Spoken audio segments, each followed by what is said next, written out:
Hello, my name is Patrick LaValle from Blue Collar K-9 Training Center, and this is going to be a short lesson about heeling. Now, heeling is probably the most important thing you could do well with your dog because it builds a communication, it builds leadership, and it's good exercise for both of you, and it gets you working together as a team, which is very important. Now, the first thing I want you to do when getting ready to put your dog into a heel is do a self-examination. Make sure that when you're walking with confidence, you're walking as a leader, you're walking with purpose. Stand up straight and tall, good posture, and when you're ready to walk, don't wait for the dog, don't halt or hesitate walking forward because the dog is hesitating. Once you say heel, the dog's name and heel, you start walking forward. And that's very important. As far as your leash goes, I like to use a leather leash, a 5-foot leather leash. It has good control and good weight to it, and I feel that it translates my steering and my corrections very well to the dog with minimal effort on my part. Now, when you start off walking with the dog, it's important to start off on your left foot because this is the foot that is closest to the dog's peripheral vision, and this will help give the dog a key indicator to start walking forward. So say the dog's name, so we have Baxter, heel, and go forward, okay? When you walk off, the dog's sitting on this side of you, just walk. Don't hesitate, don't wait for the dog, don't look down at them, don't pay any attention to them. Say Baxter, heel, and go, all right? And your persona, the energy that you put off will be picked up very well by the dog. As you're walking with the dog, it's important to keep them their head, you want their body to be in between, their head and their tail to be pretty much where your knees are. So don't let them get too far ahead or too far behind. Where is comfortable for you on the side, on the left-hand side, that's really where you want them. I also want to add a little bit about the heel. When you're heeling with the dog, it's very important that you maintain a loose leash. You want the leash to have a curve in it like this. You don't want to keep the tension on from the dog's head to your hand pulled out like that. You want it to be nice and loose. The only time you tense it up is when you're either steering the dog, if you need to steer the dog with your leash, or when you're giving a correction. This will help maintain to the dog's mind that they're complying willfully instead of being dragged. Because every action has an equal and opposite reaction. If you continually have pressure on the leash like this, the dog will want to pull this way, which will just start a power struggle. So you don't want to do that. And as you're walking the dog, if the dog does get too far ahead or too far behind, you give them a correction, which is 3 inches this way and 4 inches this way. To the side, not back against the dog's trachea, to the side, where the dog's muscles are not set up to help balance them. And it's not a pull, it's a quick, it's a no! And then say their name again, Baxter, heel, and then go. So remember, if the dog is hesitating, it's a correction combined with the word no and heel. All right. Some things that you could do while you're walking to help build a strong heel is pendulum walking, where you would walk in a straight line with your dog, then turn. If you're walking this way, do say Baxter heel, do a 180-degree turn, and keep walking forward this way. If the dog continues to walk off in their direction, you give them a correction and back. Then walk a few feet in that direction and do the same thing. Just keep walking back and forth, hence the word pendulum. That will get the dog's focus away from the destination and put it onto you, which is what the heeling is all about at this point. Another exercise that you could do is called the figure 8. If you set up 2 chairs or two lawn chairs, 2 caution cones, anything you have, to set them up about 15 feet apart. And start off in the middle and do a figure 8 pattern around them. This will allow you to walk in straight lines as well as do right and left and right hand turns. Because the dog is on your left, making a left hand turn is always a little bit more difficult because you're crossing over into their path, into their territory. They're not sure how far left you want to go, so you have to direct them. Whereas a right-hand turn, they're crossing over into your territory, so it's a little bit easier to do. So I suggest that, first of all, the bullet points to take away here is first, walk with confidence, walk with strength. 2, Exercise, do your exercises, your pendulum walking and your figure eights. And 3, the more you walk with the dog, the better they'll be. When you come into new territories and the dog's curious and want to sniff around, you need to keep the dog under control.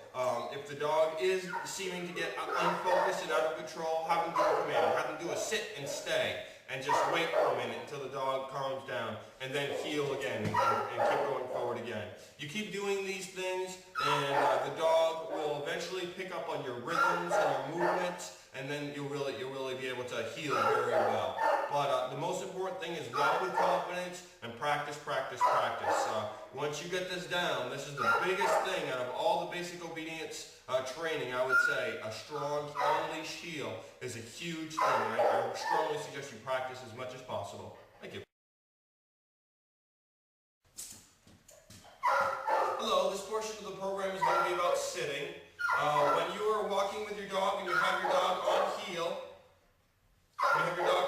and you would like them to sit, it's a fluid movement. You don't want to be walking along and just say sit, because the dog will miss their cue and it's a setup for the dog to fail at that point. So what I suggest is you do a 2-step movement, a fluid movement. You're walking along, slow down a little bit, pull back on the leash to put pressure on the collar. So pull back on your first step, and on the second step, say sit. So you're walking along, pull back, sit, like that.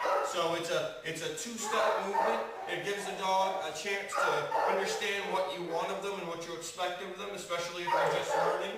So you're walking along, a little pressure, next step, sit, and come to a stop.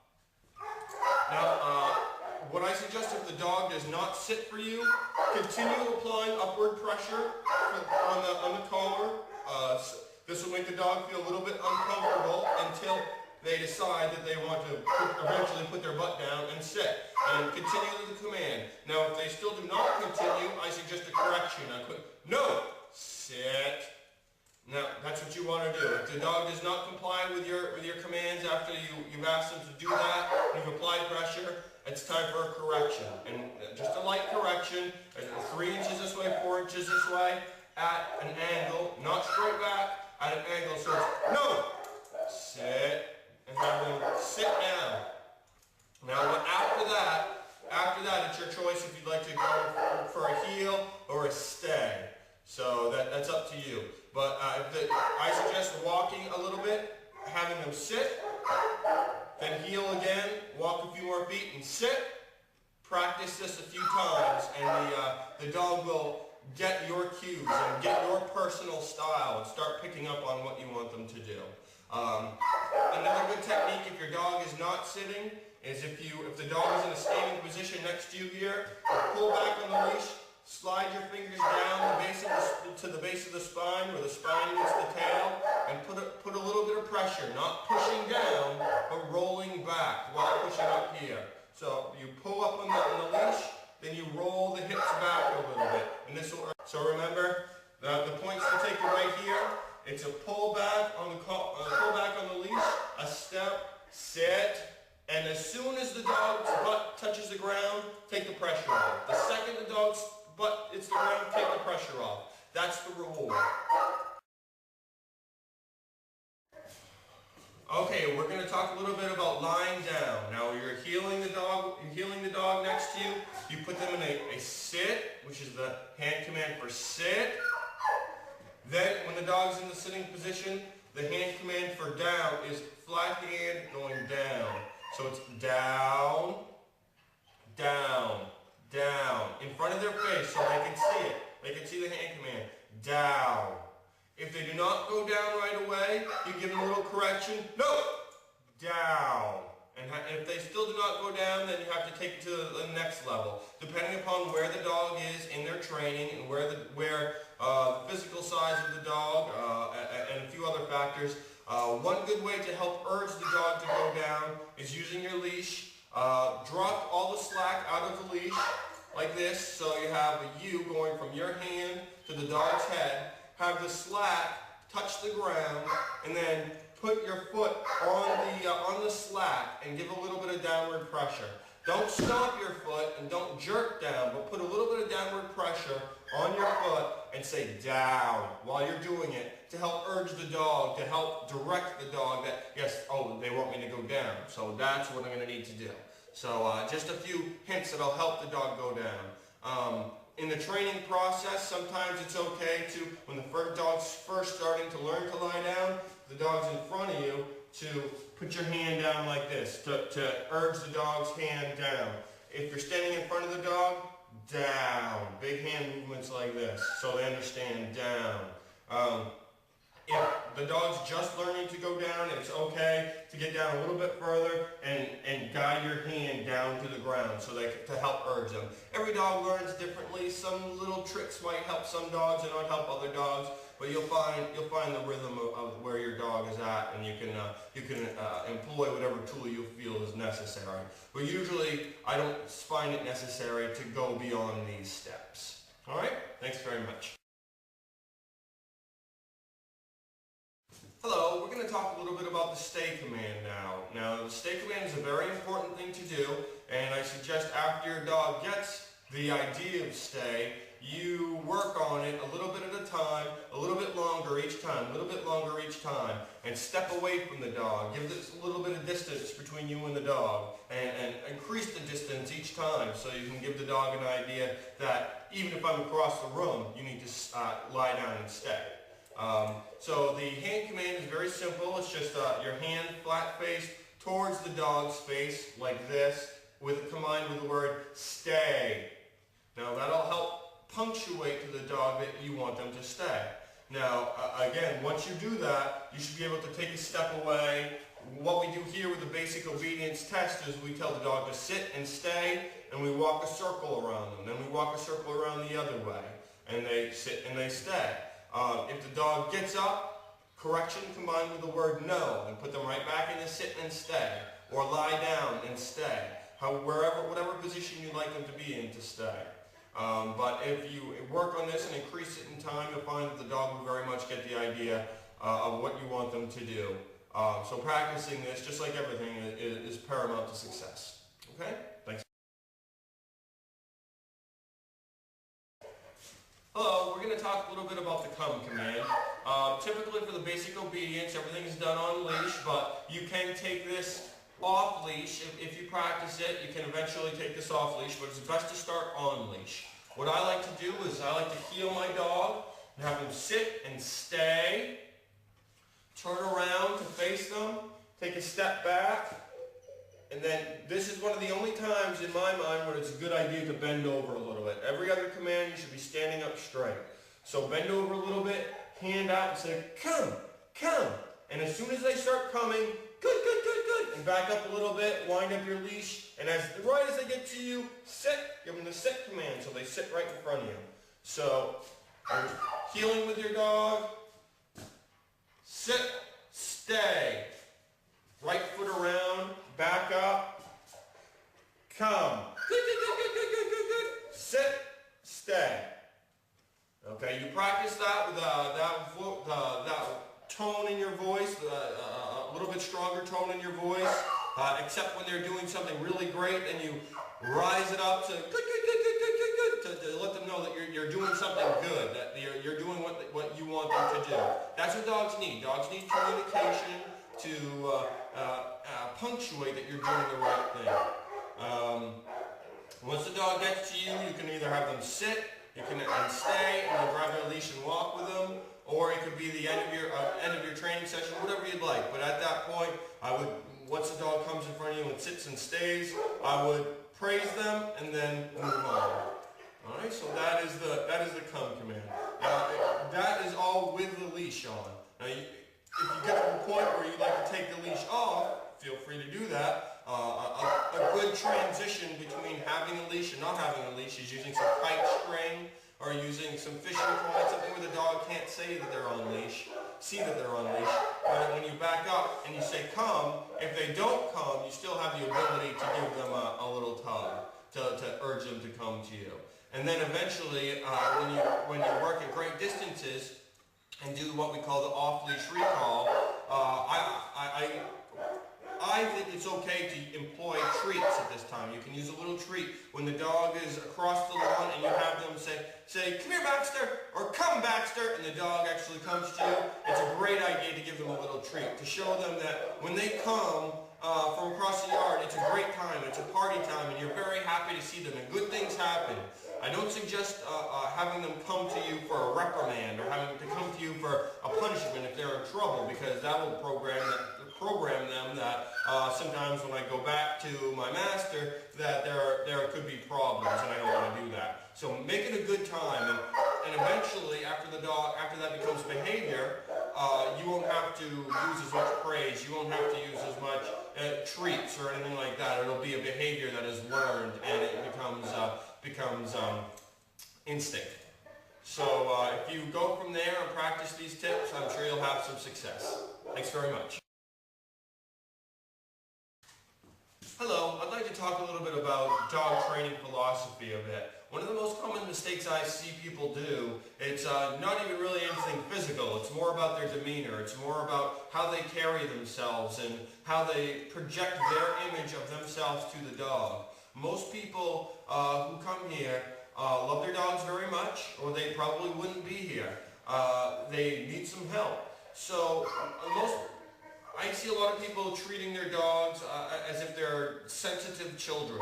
And dogs are not sensitive children. Dogs thrive on the security of having a strong leader. So if you can project that out of you, the dog will pick up on that and work with you a lot better. And how do you project that? You project that with your voice. You project that through the leash. You project that with obedience commands. You project that in everything you do, basically, with the dog. Dogs are very observant in how you react to new people coming into your territory. It's all taking the decision-making process away from the dog and having them rely on you to make the decision. If someone walks in front of your house on the sidewalk, you want your dog to look to you to say, is that person a threat? Or is that person a friend, or should we not care about that person? They want to look to you for that. If they have to make their own decision and decide to bark or decide to chase, that's when problems happen. So it's up to you to be a strong leader. So when a new circumstance like that happens, you have to take charge. You put the dog in a sit, stay, and tell them. Don't coddle them. If a dog is, say